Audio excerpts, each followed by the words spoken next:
Hello दोस्तों, नमस्कार। आप में प्रॉपर्टी इन्वेस्टमेंट जर्नलिस्ट से स्वागत है। मेरा एक दूसरा भी चैनल है पैसा और सुकून।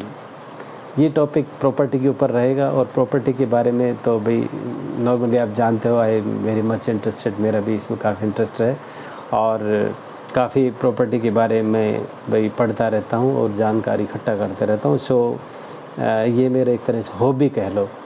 तो इस हॉबी में ही मैं आप ये कह सकता हूँ कि भाई आज का जो ट्रेंड, जो अभी मैंने एक वीडियो पीछे भाई अपलोड किया था अराउंड 3-4 डेज़ पहले, तो ट्रेंड तो आपको पता ही है कि एक तरह से भाई नीचे जा रहा है और ये एक मौका है एक तरह से आप अपने इन्वेस्टमेंट को भुनाने का।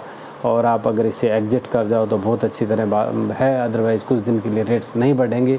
और मैं आपसे यही कहना चाहूँगा कि भाई चलो ठीक है, जितनी आपकी कैपेसिटी है। और बट ये तो एक मतलब सिटी पर्टिकुलर की बात है, तो क्या है कि आप छोटी सिटी में इन्वेस्ट करो या और दूसरी जगह इन्वेस्ट करो। बट एनसीआर में स्पेशली गुड़गांव का जो है, यानी कि नोएडा वगैरह में तो अभी भी आप कह सकते हो, गाज़ियाबाद वगैरह में या दिल्ली में अभी भी थोड़ा अप ट्रेंड्स हैं।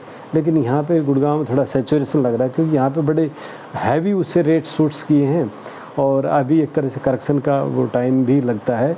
लोगों ने खूब पैसा बनाया, खूब कमाया, लेकिन फिर भी यानी कि इवन दो फिर भी मैं कहता हूँ कि भाई जो लोग फंसे हुए हैं वो निकलना चाहेंगे। और वो एक तरह से मान लो उसका मार्जिन भाई 100% उनका मार्जिन था, उन्होंने एक तरह से 50 रुपये लगाए था। अगर आज वो प्रॉपर्टी 100 की हो गई तो उनको पता है यार आज से हम निकल जाएं तो ज़्यादा बेटर है। तो हो सकता है कि वो एक तरह से ये सोच के कि भी हमारा 125% जब बढ़ेगा तब हम भाई इसको बेचेंगे। तो क्या है कि आगे तो स्टैग्नेंट है, तो क्या करेंगे, उसको 75% भाई ग्रोथ पे बेच देंगे।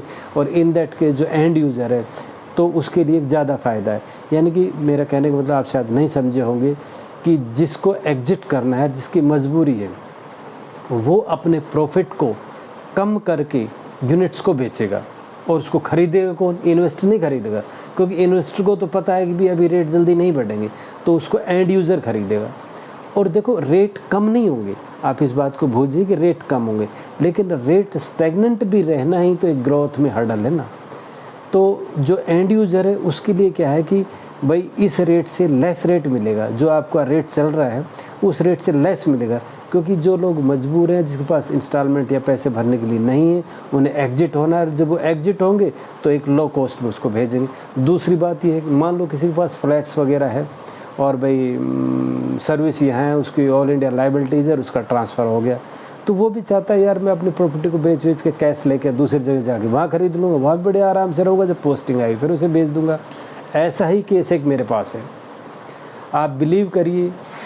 यानी कि बिल्कुल एक 111 यानी कि गुड़गांव में द्वारका एक्सप्रेसवे के ऊपर, दिल्ली के बिल्कुल नज़दीक, और आप ये कह सकते हो कि दिल्ली हरियाणा बॉर्डर, जो पालम विहार आपने सुना होगा, इस एरिए में द्वारका एक्सप्रेस के ऊपर एक यूनिट जो 2 BHK यूनिट है और जिसका कारपेट एरिया अराउंड 1200-1150 के आसपास है। यकीन मानिए यहाँ पे 1.5 करोड़ से कम नहीं है 2 BHK, लेकिन ये आपको 80 लाख में मिल रहा है। हालांकि ये जिस तरह इसकी भाई लाइबिलिटीज़ है, इसका जो मार्केट रेट है वो आप एक तरह से 90-95 लाख कह सकते हो। लेकिन सिर्फ इसलिए कि उसको एग्जिट होना है, उस बंदे को ट्रांसफ़र हो गया तो उसको जाना है। और इसकी कॉस्ट तब 80-85 है जब ये वेल फर्निश्ड है, यानी कि 8-10 लाख तो आपका फर्निशिंग में भी लगता है। AC है भाई, एक तरह से गीज़र्स वगैरह हैं, फिटिंग्स है, डेकोरेशंस है, पेंट है, और भाई वार्डरोब्स हैं, यानी कि fully furnished you can say, and that's cost is only 85 lakh. हालांकि पहले 80 था, मैंने पहले 80 बोला, बट उन्होंने 5 लाख अब फिर बढ़ा दिए हैं, जबकि 95 लाख मार्केट में एक तरह से रेट है।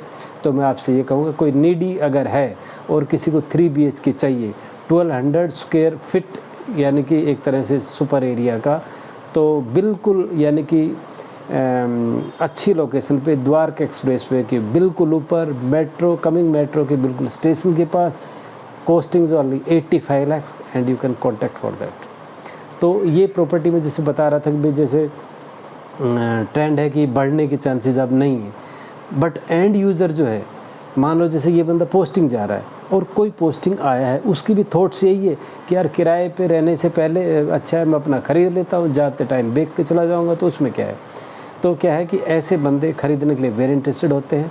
या जो एंड यूज़र है, मान लो कोई retirement all India service liabilities में रह के आया है, मान लो कोई डिफेंस से ही आया है, पैरामिलिट्री से रिटायर होया है, वो सोचेगा गांव में तो मुझे रहना नहीं। और नॉर्मली गांव में नहीं रहते आजकल जो रिटायर जो होते हैं ऑल इंडिया सर्विस लाइबिलिटीज़ वाले बंदे भी गांव में नहीं रहते। For better education, for better medical facility and better job opportunity, everybody want to shift in the metro city.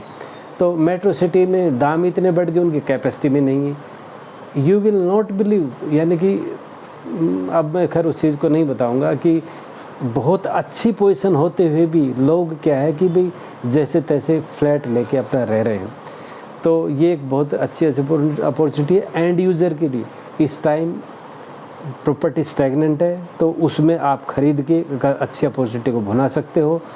तो एक लग्जरी भी 2 BHK दैट इज़ 1.4 CR आप कह सकते हो कि ये भी एक अच्छी अपॉर्चुनिटी है। यहाँ भी एक तरह से भाई जो जिसने होल्ड किया है वो सेल करने के उसमें है। तो 2 मेरे पास एक कॉन्टैक्ट में है जिसका 1385 स्क्वायर फीट एरिया है।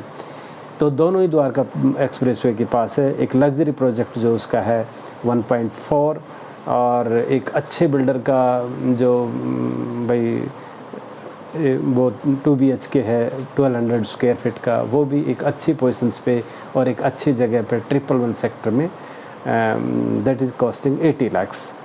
तो ये 2 एक अच्छी अपॉर्चुनिटी है। तो मुझे यही कहना है प्रॉपर्टी के बारे में कि भाई जिसको भी जो ज़रूरत है तो अपना ख़रीद लीजिए।